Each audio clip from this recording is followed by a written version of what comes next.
Hey, hey, hey. It's Alex with Waterfed Wednesday. And we got Jamie. Welcome aboard, Jamie. Glad to have you on. What's up, guys? How's it going? It's going awesome. The boss is not around. My assistant isn't here to help out. So uh we're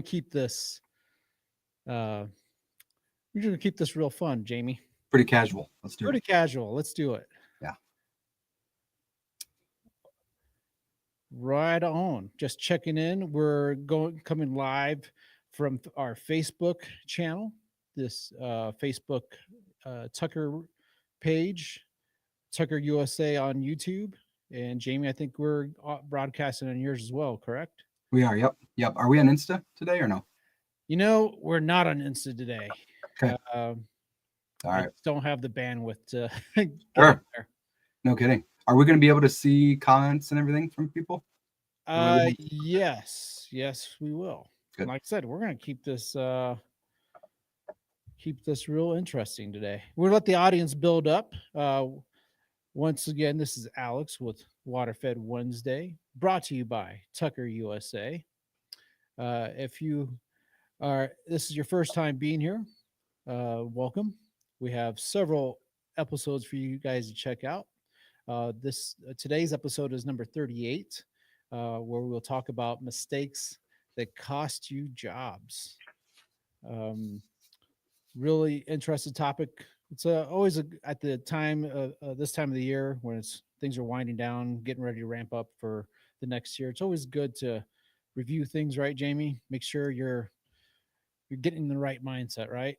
It is. It is. I mean, I tell a lot of people, and I've done this since the first, well, probably not the first year. First year I sat on my hands all winter. Second, well, first full time year, but the second year I slowly realized that I missed a lot of opportunity. Not everybody has off seasons per se, but you have some type of season where it's either significantly slower that you can be evaluating your systems, evaluating your the way you do things and see what can improve. And here in Michigan, where I'm at, it's sneaking cold and will be till probably March. So we use this time to really hone in on the next year, 2026, and just to see what can improve. Look at our KPIs and try to make new goals. Goals are key. Write them down, folks, because you're not going to hit them unless you do. Absolutely. Before we get into the episode, just like to remind everyone about our deals going on. Jamie, you're a rep. Can you Yeah, mention that? yeah, we got 10% off store wide, website wide in December. If you're a Team Tucker member, you'll be getting a little bit more off. You're looking at probably closer to 20% off. So, it's a good time to get those last minute purchases in for the next year. Who knows what's going to be happening in 2026. So, for that guaranteed 20, you can hit me up. You can hit Ryan to hoop up. You can call Tucker and chat with somebody. What's up, Matt? Matt Garcia Yeah. says, "What's up?" Dude, you got some crazy comments coming from your feed. Oh, uh, I can't see anything. Which well, feed? good. The Hey, YouTube feed? I think yeah, your YouTube. It's some interesting. It's coming from somewhere. Yeah. But hey, Matt, good to see you. Let me check it out. Right on. Well, hey, while we're I just want to get the audience built up because this is not our usual time. We usually start a little bit later, so just wanted to make sure everyone's uh, catching up, get in here. So, as you do chime in, let us know what's going on in your area. Are you still out there hustling, or has weather slowed you down? Here in Colorado, it's gotten a little cooler. We had snow last week, as you know. We had to cancel this last week due to the weather, but we're back up into the 40s. So I know the guys here in Colorado are just getting out there cleaning whenever they can. Are you guys weather is crazy over there. Like it could be like 60s or 70 one day and then like snowing the next day. Yes, that's very much our weather. I don't even bother looking at it right now because just it might be one day it's really nice and yeah, tomorrow will probably be 30 degrees and snow. See, Michigan's like it gets cold and then it stays cold, Yeah. and we won't hit freezing. I mean, I think we have like 1 or 2 days in the next couple of weeks, but like it stays below freezing. Our wind chill is just like -30 this weekend, so it gets extremely cold and makes you not want to do really anything. I can't see any of my comments on my YouTube side, so I have no idea what's going on. It's all good. All good. Well, all right. Yeah, here. I feel like every state says this, Matt, but I think it's definitely true here in Colorado. If you don't like the weather, wait 10 minutes. Absolutely. So yeah, let's get into it. Mistakes that cost you jobs. One of the number one topics that I think is involved with things that might cost you a job is underpricing and undervaluing your work. What are your thoughts on that, Jamie? Yeah, so I mean, it's underpricing. I mean, I think all of us learn it pretty quickly early on. You that's like number one question I see almost everywhere. Like, what should my prices be at? What is this worth? And I think it's something that kind of builds over time, because one of my favorite sayings is like a premium brand builds premium pricing. So you really can't charge the maybe the most that you possibly could, that you or maybe that you feel like you should personally, until you prove yourself, until you get the reviews behind you, until you get the accolades from your community or from your work, and kind of improving that. When I first started, I remember I was at like $4 and $6 a window. I was so cheap, and I literally kept going. Second year, I slowly raised prices. But my philosophy was, until people told me that I was not cheap anymore, that's when I kind of throttled it, right? I worked with a lot of companies, cleaning companies, with networking, but just like people in general, clients in general, they're like, man, you are way too cheap, and they'll throw like an extra like $100 or $150 my way on tip. That's when you're really stinking cheap, when they're throwing money your way. So I think it comes with time, and it comes with experience. Yeah, I definitely agree with that.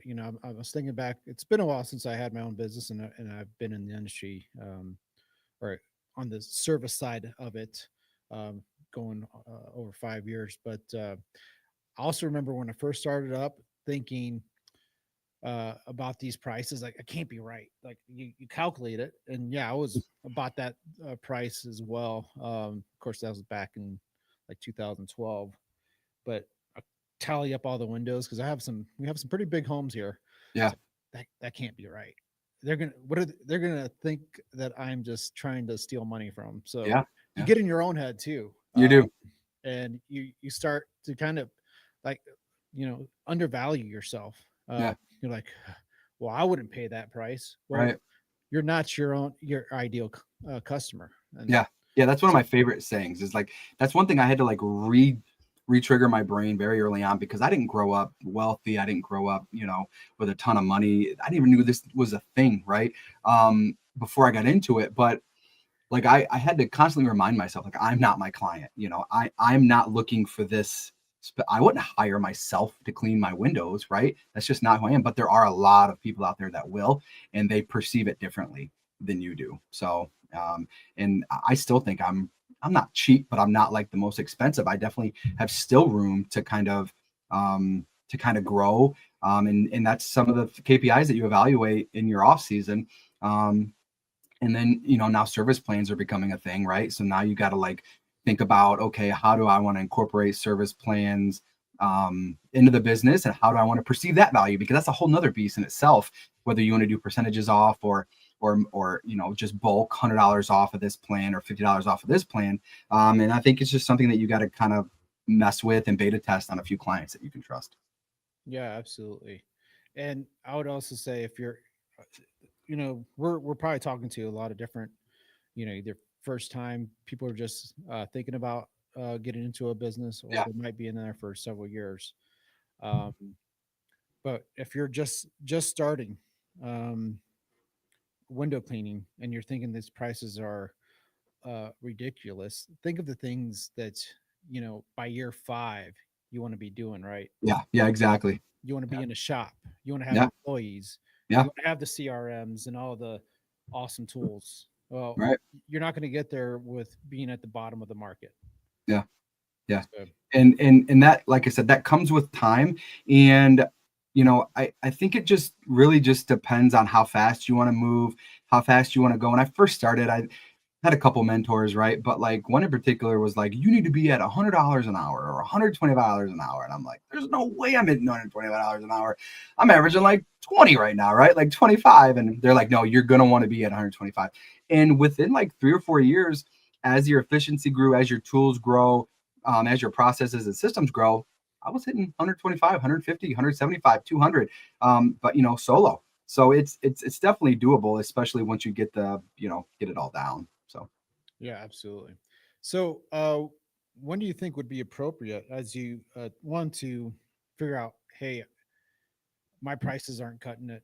When yeah, should you think about raising those prices up? I mean, I definitely think there's ways to go about it.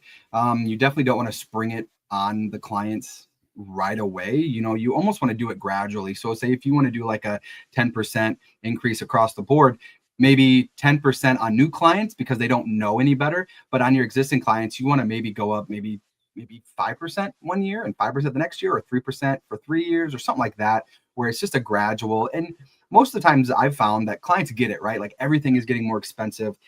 They know that, if they're the client that you want and that you've retained and they know you and trust you, they're not going to have any problems with it as long as you're upfront with them. You don't want to tell them like, hey, oh, I increased pricing, and you tell them when you're billing them after the fact. That's no bueno.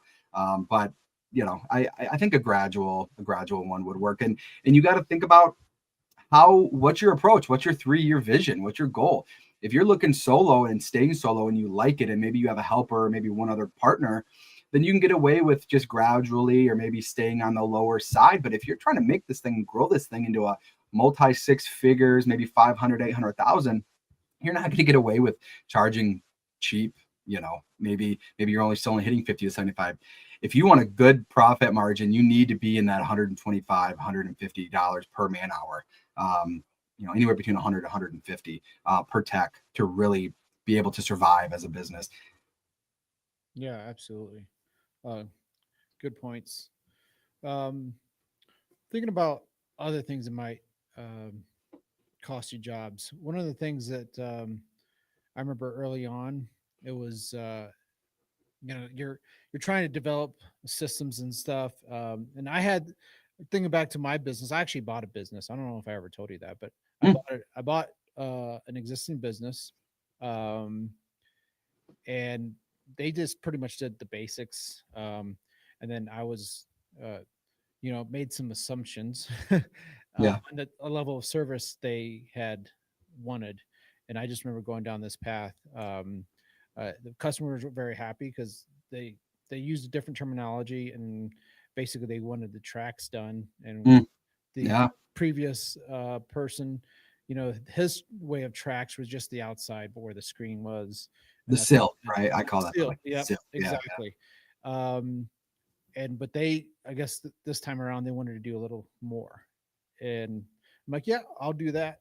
And then at the end of the job, actually it was a couple of days later, because they took off at towards the end, called me up, hey, you didn't do the tracks. yeah, I'm like, oh, what are you talking about? So yeah. what I was able to um, go back, and we had a better understanding. But I think uh, what led to a lot of frustration there was just really poor communication. Before, during, and after the job. Um, so I think that's another area about you could cost you jobs is poor communication. What are your thoughts on that? 100%. And I that's one thing from the get go when I did my training for the guys that I hired this past year, is like before, you know, maybe it was just after the actual cleaning training, but when you get into like the client training portion of your training program, um, communication is massive. It's just massive. It's like the make or break between callbacks, honestly. Yeah, if the work was terrible, that's a callback. But most of the callbacks are just miscommunication on certain things that were supposed to be done or weren't done. And tracks are a big one, right? It's all about the wording of how you put it into your estimates. And assume a lot of assumptions happen, right? A lot of assumptions happen. And maybe during the initial maybe during the initial like estimate process on the phone, you were like, yeah, this is what it entails. Like for us, we always do like a simple wipe down of the tracks, but if they want like a white glove treatment track, we charge, right? Because it takes a long time and it just makes the job go. It's like the longest thing you can possibly do when window cleaning. So we charge appropriately for it. And I've had a few times even this season where they assumed that was part of the package when in reality, it was just the wipe down, or maybe they said that they, asked for it, or, I always take responsibility just to make it easy. Right. And I'm not trying to fight with anybody. So we'll go back and do it, usually free of charge, just to make them happy and to retain them as clients.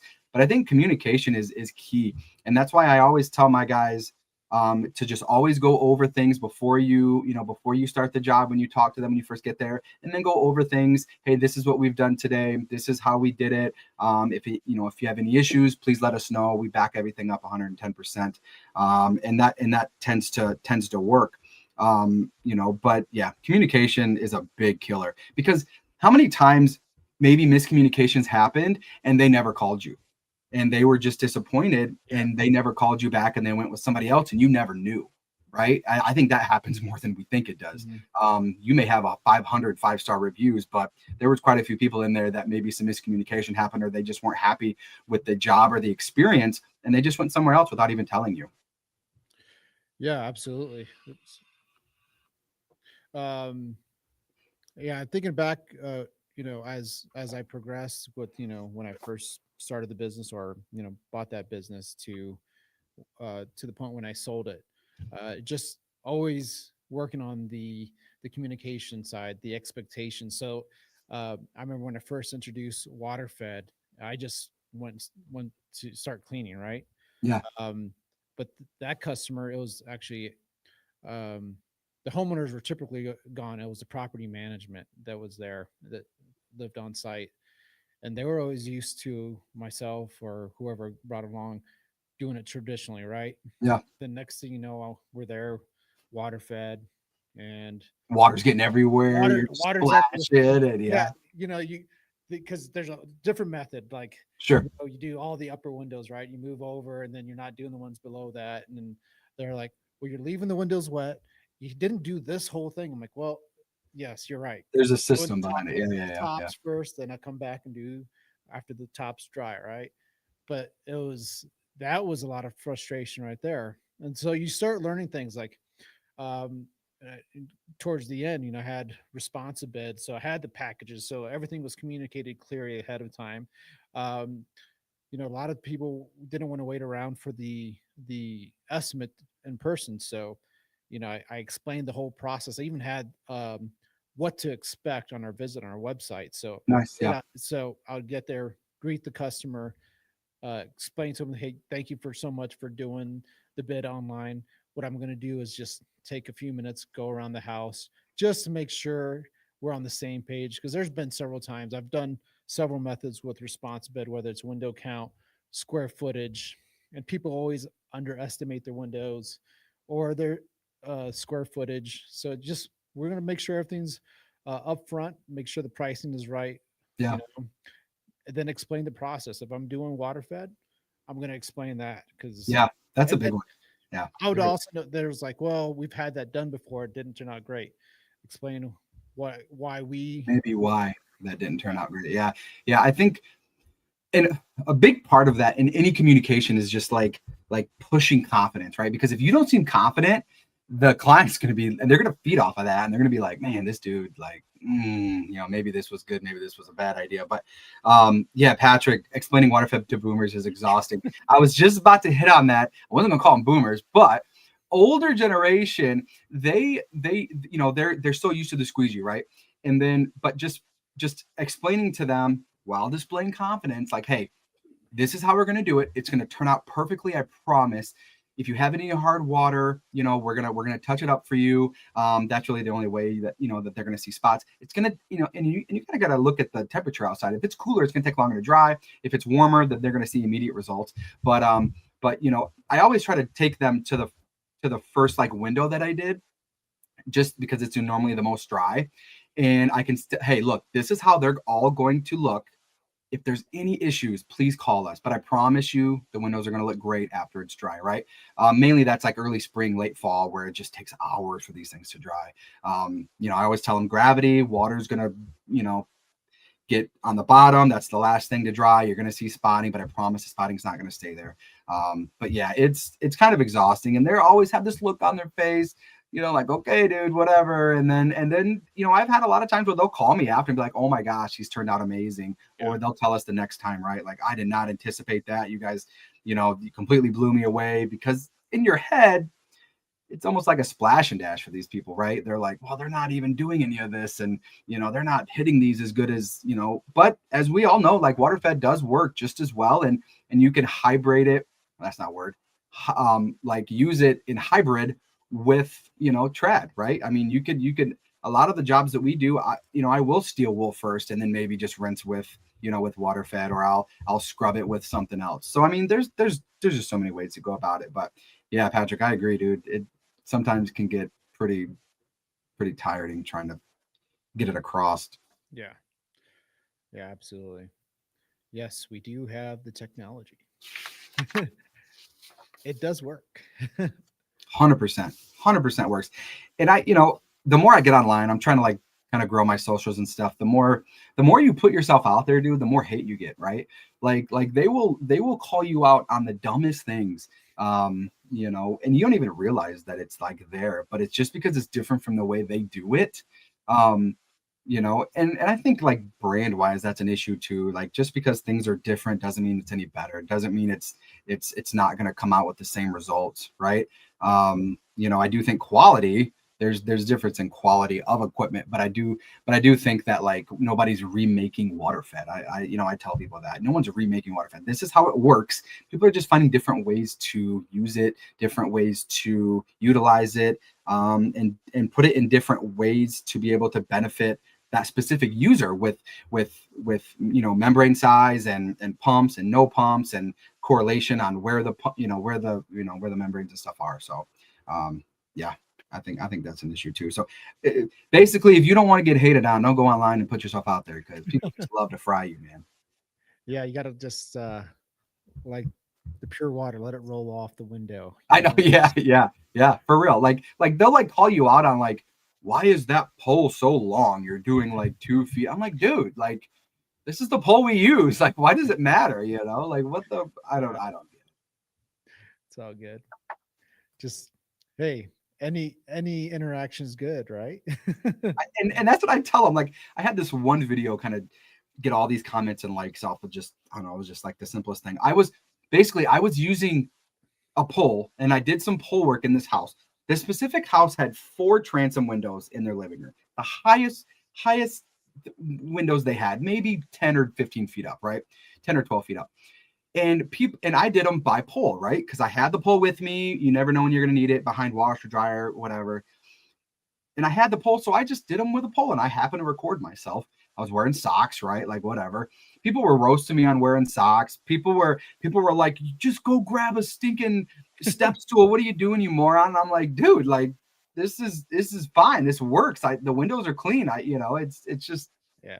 People just like hating. But I did tell them, to my point, keep commenting, keep liking this, because it's just pushing it farther and farther, Absolutely. Going back to the communication, obviously, like we're talking about,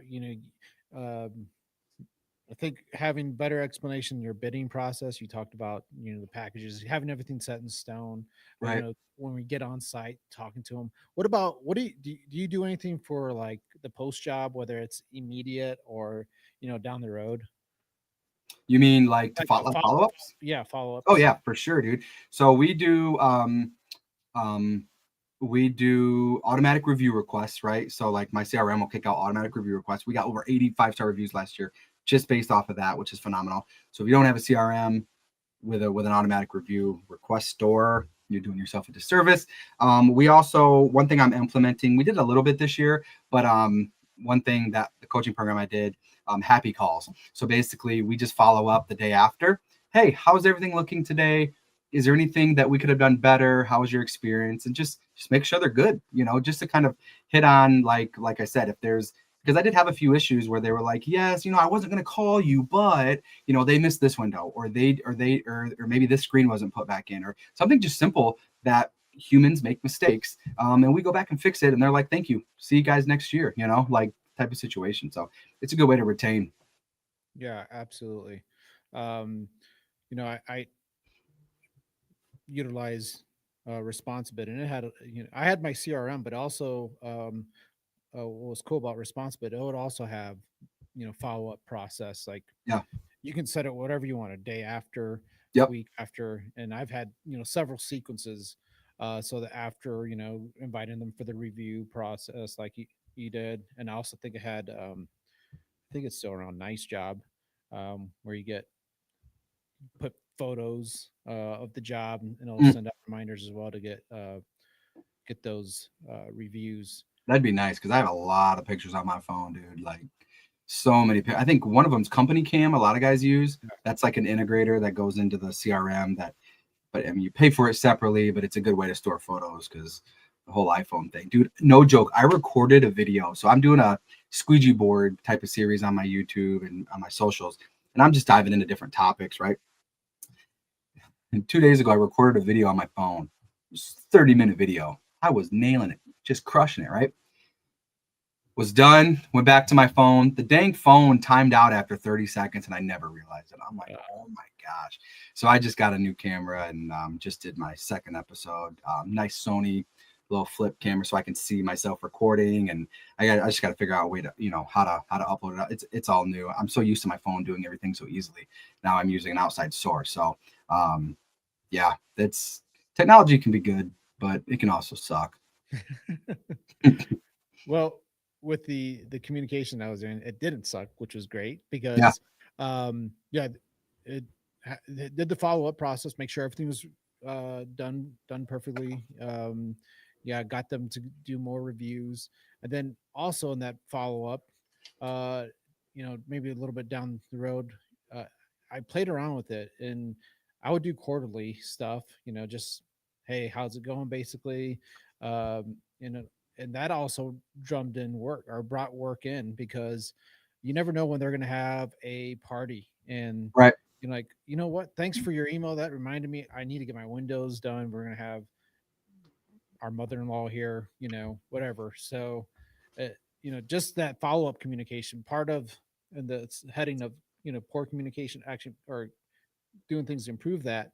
uh Follow-up is huge, post follow-up. And if you're not doing that, that in itself can cost you jobs. So We do like, I used to do like quarterly emails type newsletters, just to prompt people, because I have like a return of like 65% roughly, but I also have a lot of people I haven't seen in a couple years, so I'm trying to get them back on the scene. They're stored in my CRM, but like every time I would do an email blast, last couple years, I mean, I averaged between like, I don't know, $5,000 to $10,000 in work. That oh, thanks for the reminder, or thanks, I totally forgot, and oh, hey, I have this party like you said, or I have this and this. But that's why I'm trying to implement service plans. So like once we see them in the spring or even before, my goal is to get everybody that I can get on in February or March. That way, hopefully, like one truck is full, and then and we can only focus on the new, because I'm adding a truck or a van next season. So I'll have two vans out there, and just trying to keep that one full. Hopefully I can fill one pretty quickly, and then just have to worry about the other, with some new marketing techniques. But that's where the service plans comes in, because you can get them booked out for the year and get everything in stone, so you don't have to keep reevaluating or rebooking people over and over. And I think it'll just lead to a lot more revenue for you. yeah, absolutely. Going How many through people? How many people we got watching right now? I'm curious. we're down to 7, I think. What was going on that was so crazy before, StreamYard does a lot of new things every time. So I'm looking on here, and it's showing like it looks like the phone. So anytime we go live, I don't know if you ever doom scroll on YouTube on the reels, Yeah. or shorts, but they'll have the live stuff. Oh yeah. So people, like, just random people can see it. Randomly, I Mm. think we got randomed randomly selected by a lot of people, and it was I had some weird questions. That's hilarious. So yeah, Gosh, that that was interesting. that's funny. Um, one of the things, uh, it's part of the communication, but also maybe going into something else that I was just thinking of, um, documenting work. Um, Especially this is something you probably would be more concerned with when you have employees and you're not really out in the field. Yeah. What do you do? Say you send out your employees new job. Um, I'm sure they go around beforehand, right? And then do they like if there's a crack window or something damage on the windows? What do you just what do you do about that? So yes, I mean that happens actually quite a bit because people like will be mowing and stuff, or a rock will catch like the base. Usually it's the basement window. Like we did this like $2 million house last year, and one of their basement windows, like the second level, so it was the inside pane, was complete like a shoe went through it, right? Or something. But yeah, but so essentially what you want to do like in the training type of situation for your guys is like especially with water fed, because as you know, you got to put pressure on that glass. So if there's any kind of crack or anything in that, put pressure on it, put water in it. I've had water go into seals. I've had, man, I made a mistake a few years ago.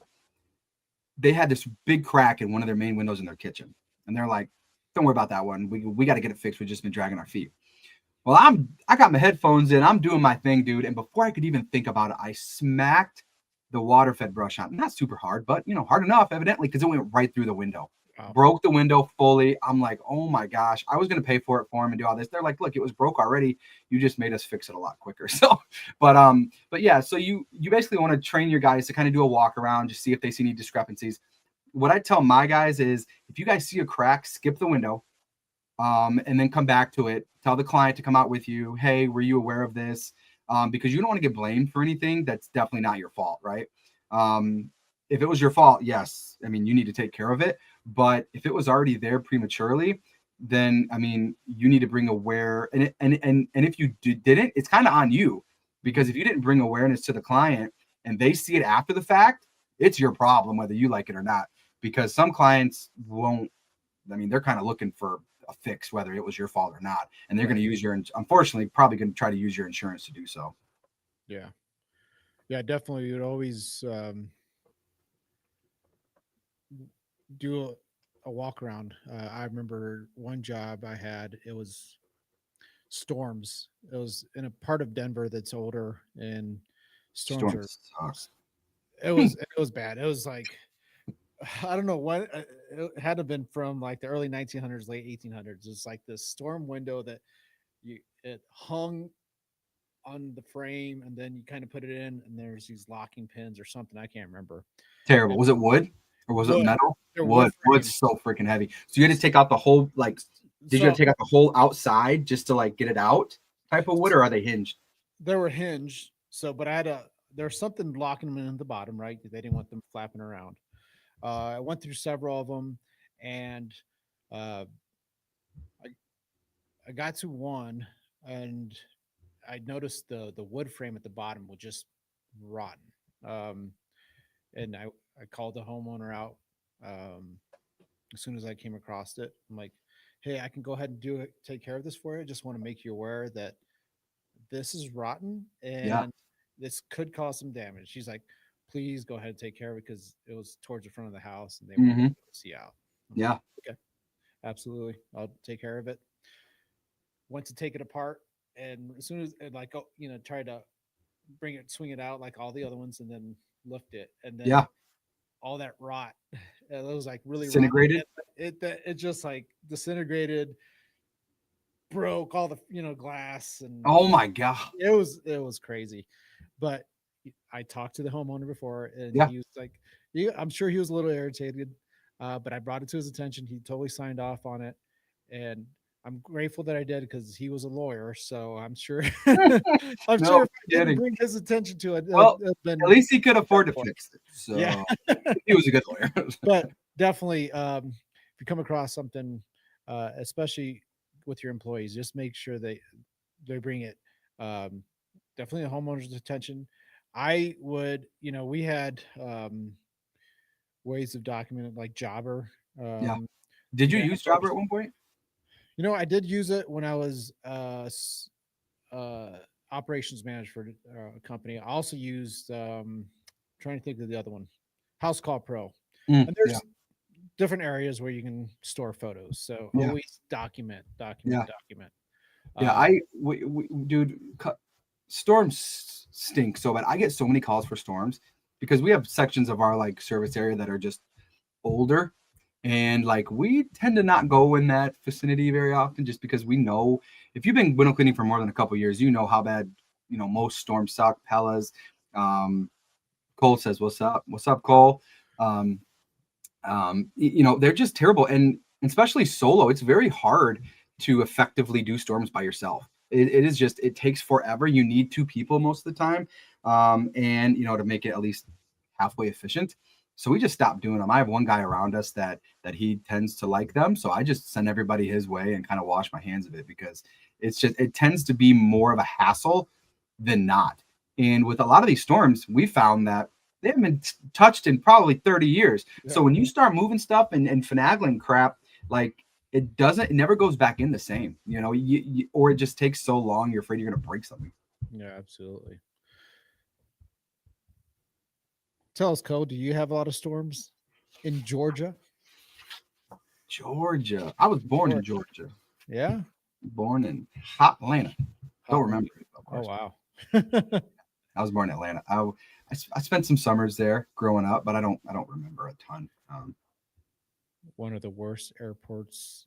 Really? Isn't one of the biggest too? I don't know. I just always have problems flying in and out of Atlanta. Perfect Rinse window washing. Hey, we got a Jamie fan alert here. Yeah, what's thank up? Jamie for all his help. Outstanding rep for Tucker, and I agree. Awesome. I think that is Matt. I think that's Matt. I'm gonna have to look, but I'm pretty sure. What's up, man? He got he got one of the delivery units. Nice. He got my setup. Yep. Yeah, the Tucker Max and delivery unit. So he's rocking it in a like a big trailer, which is like he's like one of the only guys that I know that does the trailer thing with WaterFed, yeah. Which if you could do it, awesome. I would hate to drive it around, but. Oh yeah. I think I have seen that. Didn't you do a video? Yes. Yep. Yep. I did watch that setup. Pretty awesome. Yeah, it is. He's crushing it. Mistakes that cost you jobs. That's what we're talking about. If you're just joining us, WaterFed Wednesday, episode 38.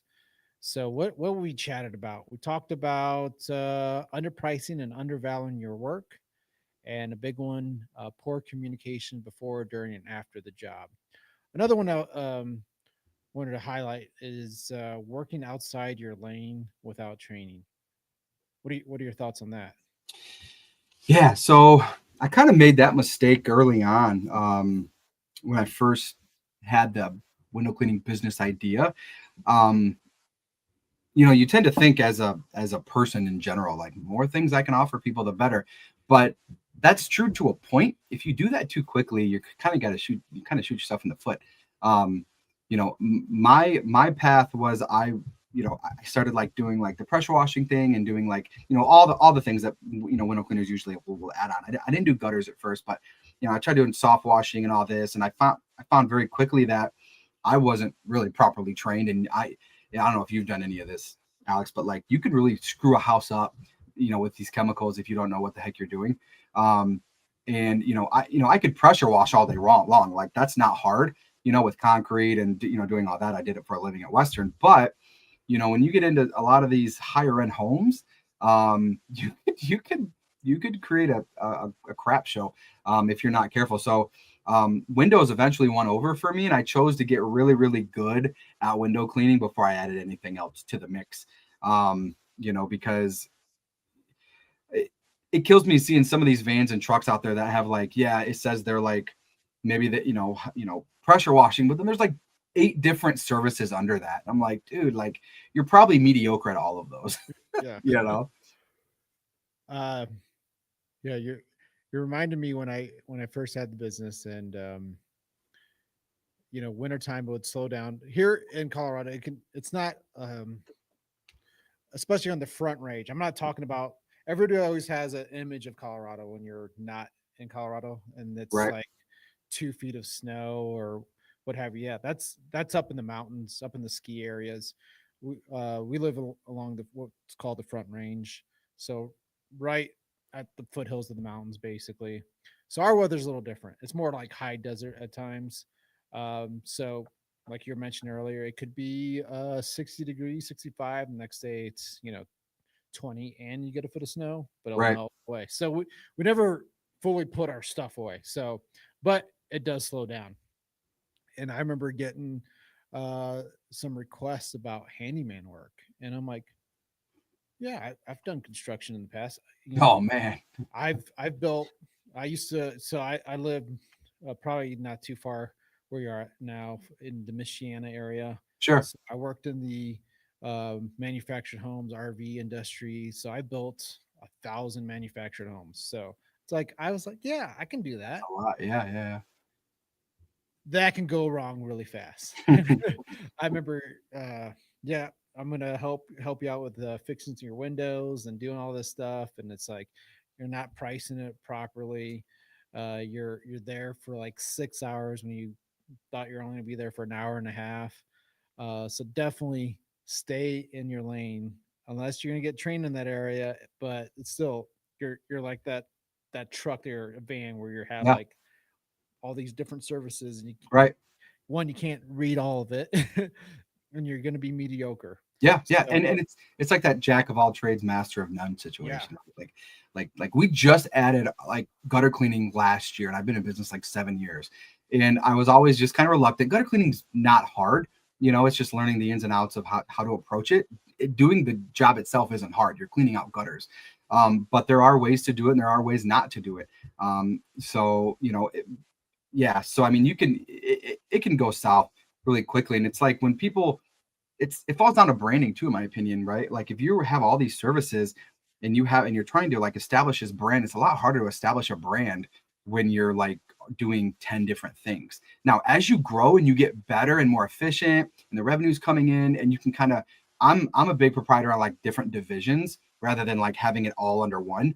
So if we ever start doing house washing, like hardcore, I'm gonna have like a house washing division and have a truck that just does like Hallman house washing or Hellman soft washing or something like that. That way it's not like Hellman window washing and house washing is very tiny underneath, right?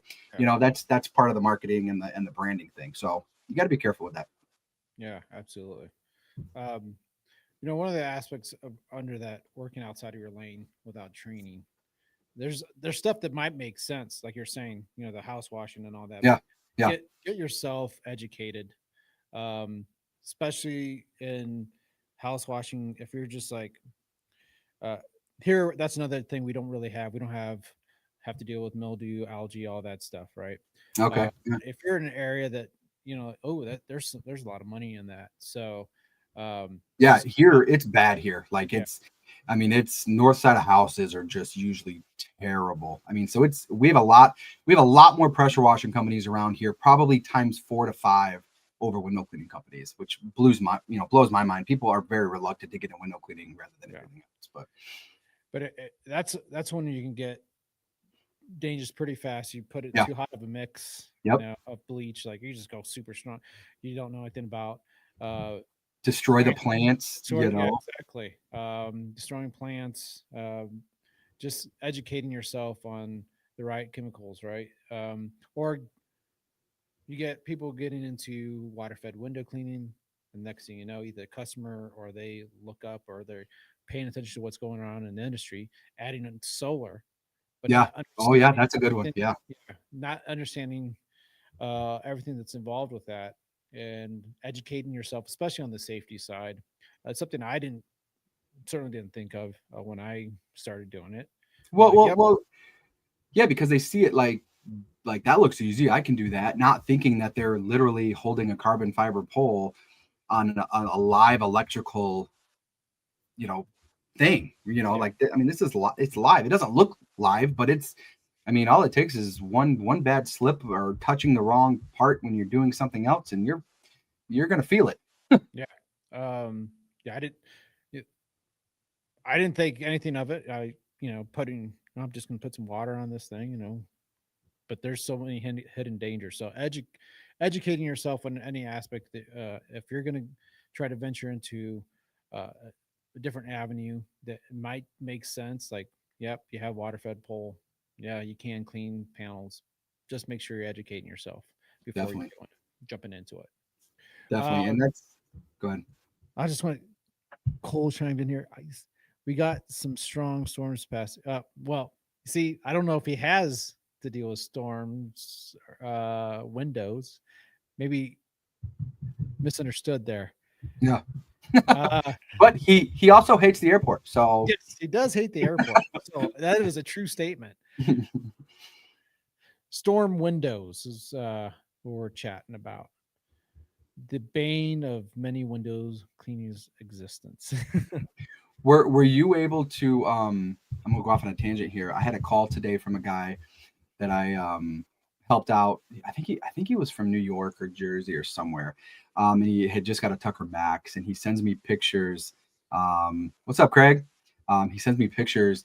One of his units got left outside. That Max system got left outside, and just it froze solid. And Oh, I was like, well, we can't see what's the issue is here until it thaws out, because we don't know, how the housings look or the plastics tops, like who knows. But the reason I'm getting at is, like, Cole brought up storms. Were you, when you're in Colorado, like in your part where your service area was, were you able to work year round, or did you have a shutdown period? I know you get snow off and on, but like, were you able to work year round outside or no? yeah, pretty much year round. Yeah, that's Yeah, nice. there's times in the summer we get, you know kind of a rainy monsoon type season. Okay. But it's it's kind of interesting here because for a long time Colorado's in a drought for over 20 years. So Really? Wow. it's pretty much perfect summertime. Right. So it's been of late where we've had um, more stormy type weather. But yeah, generally uh, weather's good year round here. Absolutely. See, like in Michigan, on one hand, I wish we could work year round, but then I know that there would be a lot more competition around me. You Yeah. know, um, you know, like I said, we're gonna have 20-30 degree below wind chills. It's just not feasible a lot of the winter to do anything outside, let alone water fed, right? When I first started, I was always trying. I'd have these route work when I had route. I don't have route anymore. We focus on residential for the better part of the 80% of our revenue. But I'd get calls like, "Hey, can you go do this?" And I'd be like, "Yeah, I can do it," and I'd go out there and it'd be like 15-20 degrees, and even using a windshield wiper fluid was freezing on some of the times because the wind chill was so stinking cold. I'm like, this is terrible. This is not worth it. And it's like it's just so crazy how some of the country we have to shut down almost entirely. When it gets so cold, and a lot of the country you can kind of push through. So I'm kind of envious, but then again, I'm not. Yeah. Um, there, yeah, there's what kind of stinks is I'm trying to recall, May would be a tough month because everybody would want to get on the schedule. Oh yeah, yeah, You yeah. can have great weather, but also our snow, the chance of snow can be great here. Now this is the longest it's been till we got our first snow. I think it's just last month we got our first snow towards the end of the month. Um, And that was late for you guys, or was that that is early? that is very late for Hmm. us because there's. I remember back in 2020 we had snow. I remember Labor Day was like 90 some degrees, and 3 days later it snowed. Jeez, And that season it went from September uh, to middle of May we had snow. dang, that's a it, lot. so there was a lot of rescheduling, and Yeah, sometimes you would miss work on that because the weather can be so crazy. right. Um, uh, no worries, Cole. It's all good. Thanks for listening in. Oh, I was wrong. The boss man is listening Oh in. no, you summoned him. You summoned him.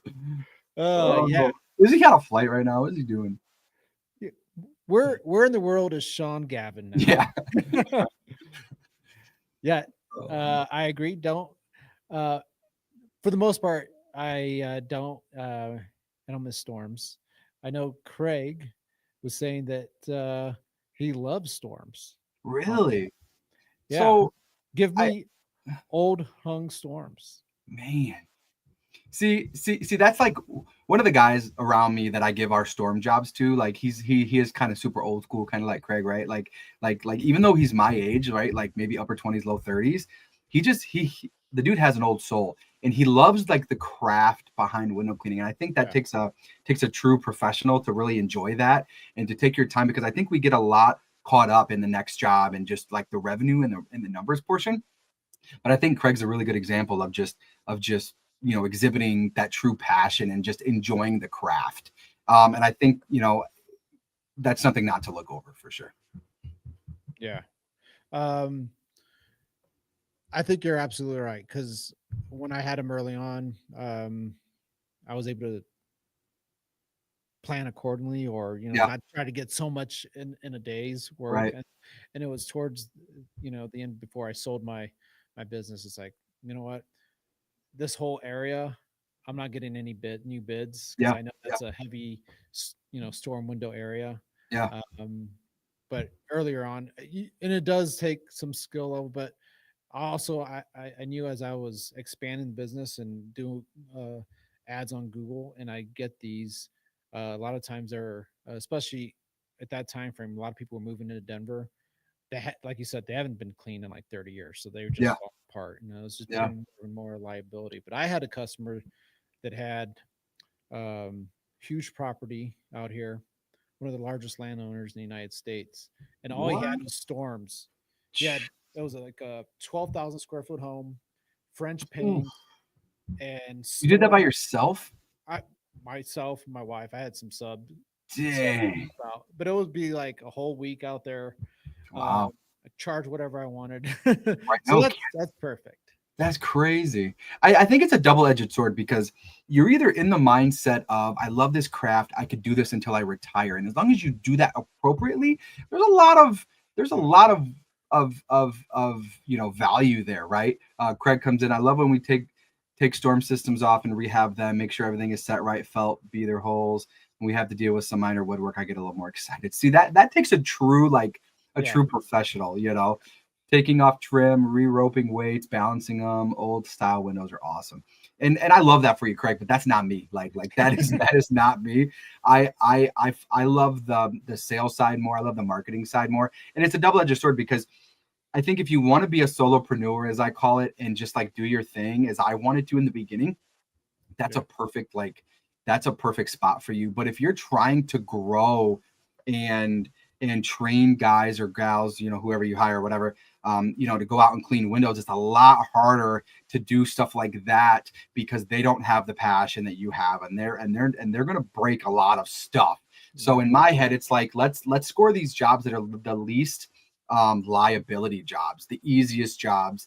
You're going to create a niche, and you know how long it's going to take your guys, because at the end of the day, it's about creating a thriving business that you can give your workers a good living wage, and just be a good cultured company. But I think some of that stuff has to almost fall off a little bit if you're trying to do that. yeah. I agree. We talked about it a little bit before. We were talking about the weather and about this guy with the max output. So, uh, wow, I just now noticed the time. Time is speeding on by. Uh, Wow. so I want to talk about mistakes that could cost you jobs, and that is equipment neglect Mm, or failure to upgrade your systems. yeah. Um, what Go back to that guy, and I think Yeah. you left off with we just got to wait and see, right? But Yeah. Yeah. what can that possibly cost? Do you? Well, he's looking if his housings are broke, if his if stuff froze, his membranes are probably not going to work effectively. So you're looking at probably $2,000 of damages that I think it looked like it was either his partner or his tech did. And he was pretty bummed about it, right? But also you got to look at the cost of what you just lost in revenue by not being able to use that system. Yeah. I like I said, we don't know the extent of it, but do not let your water fed systems freeze by any means necessary. And if that means storing them in your kitchen or your living room for a night or two, guys, that's what you're going to have to do, because it can be really very costly very quickly. And it's more than just the cost of the system. Yeah. So you're pretty much done for how long? We won't kick up and running until March, probably beginning to the middle of March, depending on my birthday's April 6th. I've had snowstorms on my birthday, so it just depends on what the weather does. So what are you doing with your equipment then? Your water. So this year, 2025, is my first year with a shop. So I have a heated shop that I can store everything in. It is a godsend. Heated floor, so I don't have to worry about winterizing anything. I have an indoor tap that I can flush every few weeks and just make sure my systems are keep running. But before, I had I was storing everything in our 2-car garage. Mind you, it was insulated. It was good. I mean, it stayed above freezing most of the time, but on those certain days, and there was a handful of them that it got below freezing outside, it would get below freezing. It usually was a 20 to 30% or 20 to 30 degree temperature difference. Then, so if it was, 0 outside, it would be hovering around 0 to 5 outside. It would be hovering around freezing in my garage. So I would have to stick, heaters, in my van. I would shove everything in my van and stick a little heater in there that had a little, you got to be careful and use one that has a tip function in case it, tips over and it'll just shut off, safety feature. But I would set it to like the lowest it could go, which is probably like 57, 55. And then it would kick on for a couple days every, as needed, just to keep everything from freezing.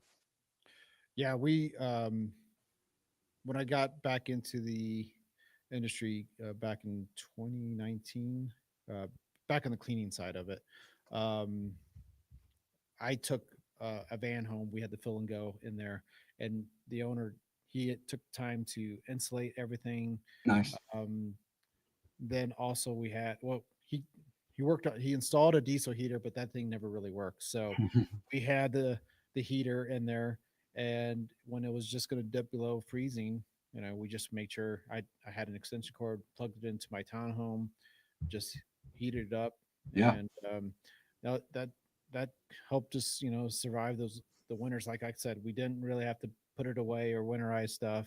We just make sure to protect it when those below freezing weather came in.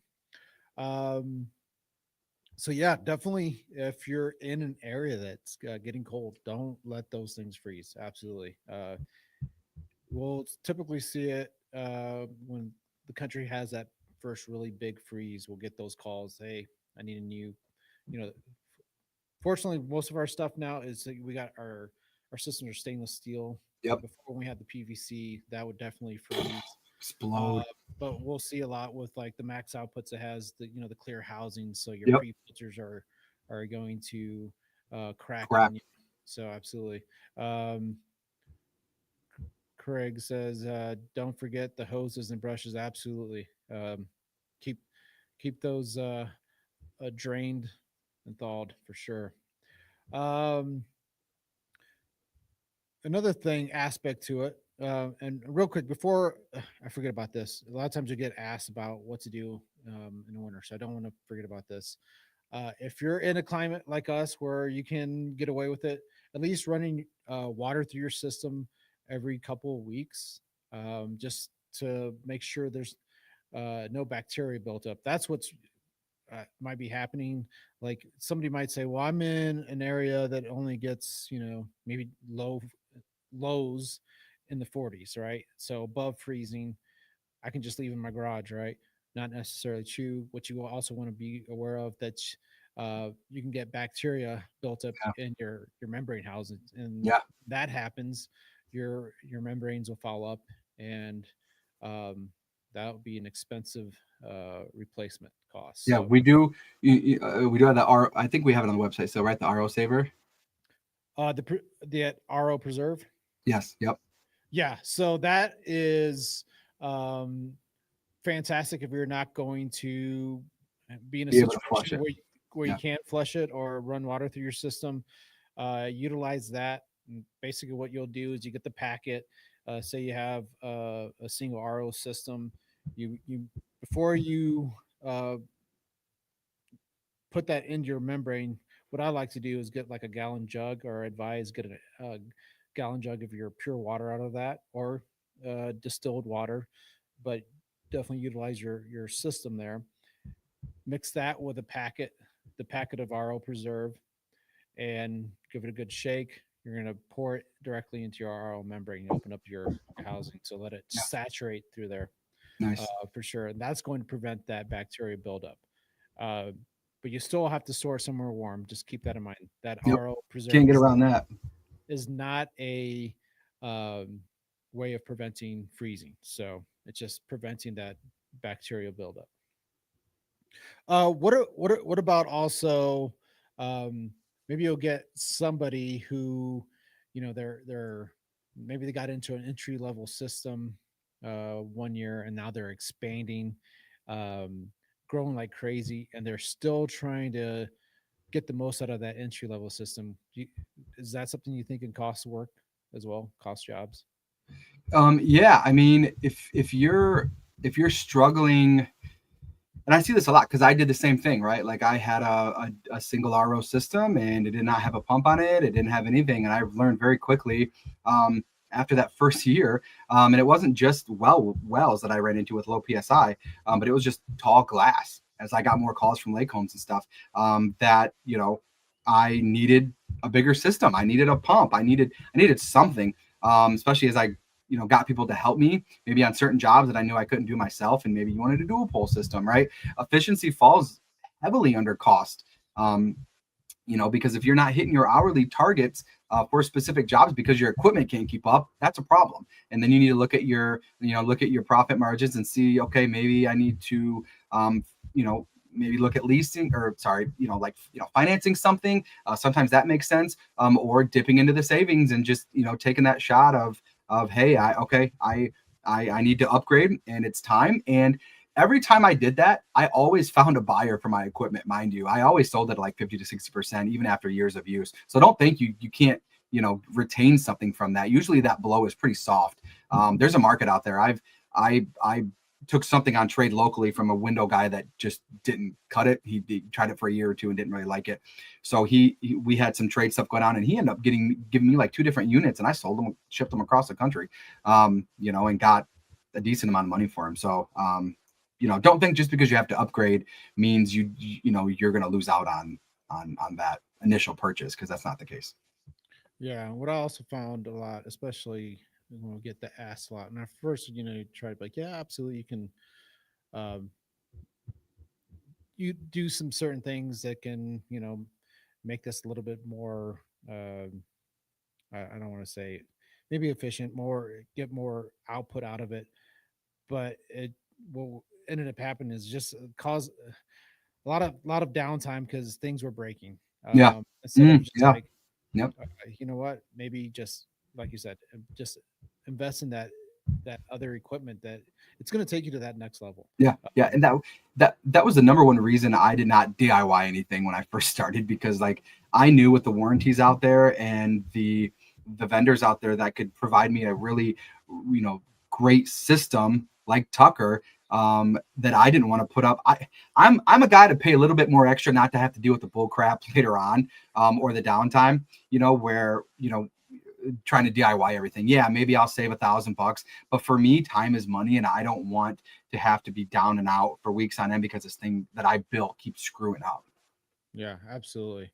Um, Time is very important. Was very important to me, especially if you're at the beginning of the season and you got And the so schedule much full. Yeah. so full, and Yeah. then you know you're trying to work on equipment and it's just failing. That, and you're like, you know what, just take that moment, uh, you utilize that money that you have on the schedule for, you know, and Yeah.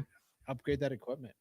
If you Speaking of, Real quick, if you can't afford to upgrade equipment, that's one of the biggest signs that you need to stink and raise your prices, because There you go. we all know window cleaning is very lucrative when you're dialed in. Even when you're not dialed in, guys, there's a lot of money there. And if you're not setting aside the money, to be able to invest in yourself in the business, you got to reassess. So Absolutely. Speaking of equipment, time for a little plug. Head on over to tuckerusa.com. Tell them what they can get, Jamie. get anything you want. Yeah. No. We have tons of systems, we have some of the best quality, poles and systems in the industry. And, we have pros on staff like Alex, like myself, that have been doing this long enough where we can direct you in the right direction, whether it be water fed, solar, trad, or if you just want to talk shop, give us a call, and, we can help you out. We usually always have something going on, some type of deal during the month. So yeah, don't hesitate. Yeah, absolutely. So take advantage of the year-end sale where we have 10% off store wide. And if you're Team Tucker member, yes, you can take advantage of some deeper savings. Also, for this month, many of our dealers are also offering that. So I know a lot of times we'll get people who are in different areas that want to check out the equipment. And so if you're in the Dallas area, you can definitely check out Dallas window cleaning supplies. If you're over in San Diego area, we have Randy at Window Magic. There's so many dealers. So if you're looking for someone, give us a call too. We can point you in the right direction. And if there's not someone there, we have Jamie, we have Ryan, we have definitely people that can assist you with equipment, and like you said, with if you want to talk shop, we're Yeah, definitely here for you. definitely. Awesome. Well, I am going to go ahead and end it here. I know it's like pretty late there, so thank you so much, Jamie, for joining us today for No problem. Waterford Wednesday, episode Enjoyed it. 38. Absolutely. Thank you so much. Thank you guys for listening in, checking in all the interactions. Really appreciate you all as well. And we'll definitely catch you on the next one. Take care. All right, guys. See ya.